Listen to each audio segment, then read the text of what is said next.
न भावे ते होऊन गेले। महाराज सायुज्ये समरसले, जन अत्यंत हिरमुसले, उसमुसले मनात। बरे होते नसतो गेलो, अंतसमयीच्या भेटीस मुकलो, असतो काही उपयोगा आलो, भुली भरलो प्रसंगी।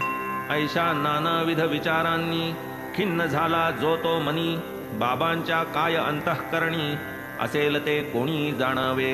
नाही घरघर नाही श्वास, नाही खासी नाही कास, नाही जीवाची कासावीस, केले उल्हासे प्रयाण। आता कैचे साई दर्शन, कैचे साई पद संवाहन, कैचे साई चरण क्षाळन, तीर्थप्राशन ते कैचे। तरी मग ते भक्त प्रेमळ, आली पाहोनी अंतवेळ, दूर केले का असता जवळ, तयास तळमळ लाविली का। सर्वची जीवाची भक्त मंडळी, पाहोनी जवळी अंतकाळी, समयी बाबांचे प्रेमास उसळी, अंतकाळी येती की। पावावया सायुज्य सदन, आडवे येते प्रेमबंधन, वेळी न करिता तयांचे छेदन, मन निर्वासन कैसेनी। ऐसेन घडता देह पडला, सवेच चढला जीव धडधडला, तात्काळ नवा संसार जडला, बाजार उघडला वासनेचा। टाळावया हा प्रकार, साधुसंत दक्ष निरंतर, बाबांच्याही मनाचा निर्धार, लोकव्यवहार रक्षावा।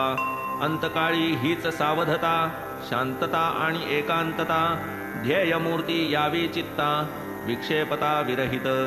अंते मतिस्सा गतिही, हे तो प्रसिद्ध सर्व जाणती, भगवत भक्त स्वये आचरती, लोकसंग्रह रीती हे।